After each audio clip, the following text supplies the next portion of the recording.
have ourselves a decent afternoon across KELOLAND with temperatures climbing into the 40s in many locations, even near 50 out to the west. The outlier is going to be around Highway 14 with more snow in place on the ground. That's going to keep temperatures in check closer to the mid to upper 30s. But still, all things considered, it could be worse. Lows tonight, teens and low to mid 20s, partly cloudy skies overall, and really, it's going to be a struggle to find things to talk about as we go through the next 7 days, but there's a few things to touch upon.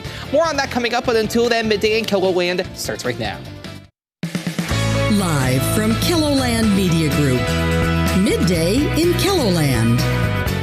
A man convicted of his wife's murder has died in prison. What we know ahead.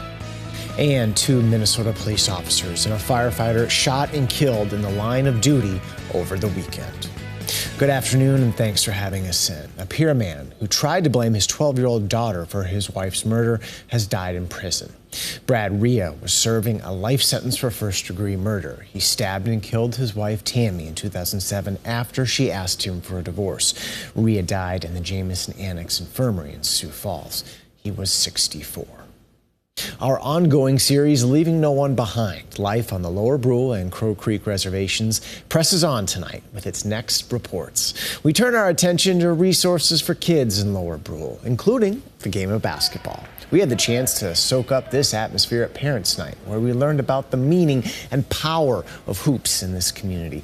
Lauren Solik and I have 2 reports coming later today, including tonight's Eye on KELOLAND, about how kids can take their opportunities to grow and thrive.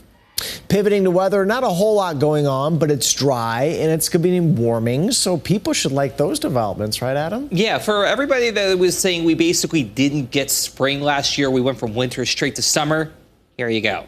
We're getting spring now, we're getting spring pretty early for that matter. In fact, outside of about 2.5 weeks, give or take a day or so, much of this winter has felt like spring.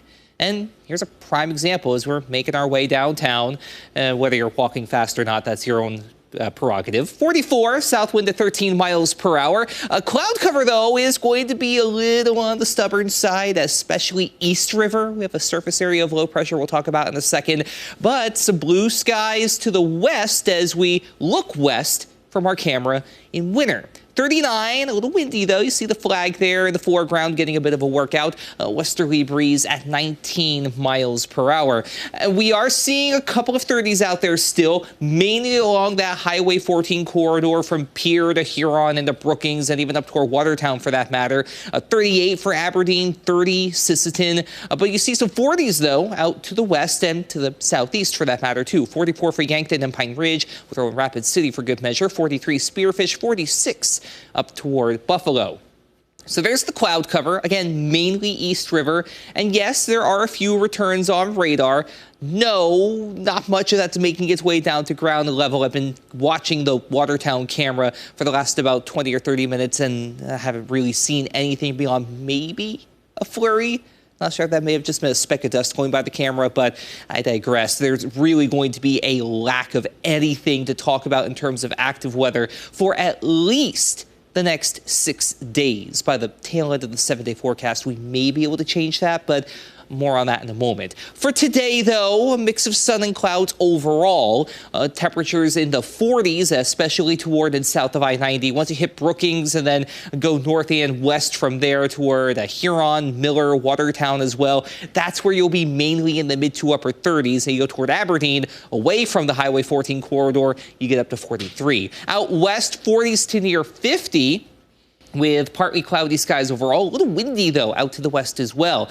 We'll go through the rest of your 7-day forecast all the same coming up in a little bit.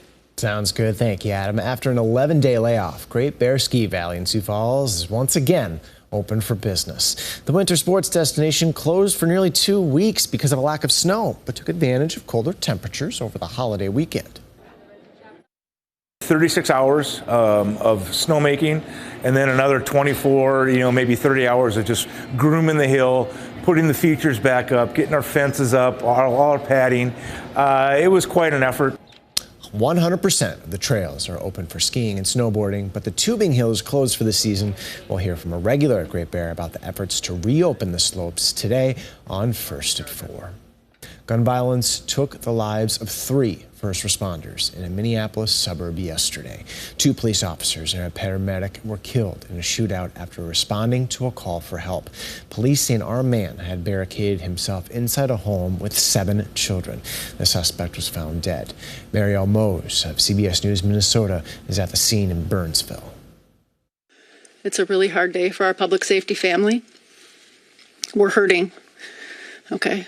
In an emotional press conference, law enforcement officials say they were heartbroken after a shooting rattled Burnsville in the early hours of Sunday morning. When officers got to the scene, they spent quite a bit of time negotiating with this individual who was barricaded in the home. Police say the incident began around 1:50 a.m. Officers responding to a domestic call about a man reported to be armed and barricaded with family, 7 young children ranging from 2 to 15 years old. Then, police say the situation escalated into gunfire. Send the fire truck to the front of the house for cover, please. 3 first responders were killed during the shootout. Officers Paul Elmstrand and Matthew Ruge, both 27 years old, and 40-year-old paramedic Adam Finseth. Jason Skog lives nearby and said he was ordered to shelter in place. A series of gunfires, really rapid, like do.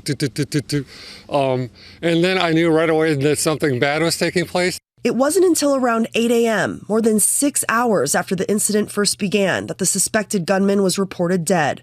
All of the children in the home were safely evacuated. Jesus, remember me. Last night, the Burnsville community gathered for a vigil to remember the lives lost. We know that our community is broken right now and our hearts are heavy. What exactly prompted that domestic dispute call on Sunday is still under investigation. Police have not identified the suspect and say they are waiting for confirmation from the medical examiner. Marielle Mose, CBS News, Burnsville, Minnesota.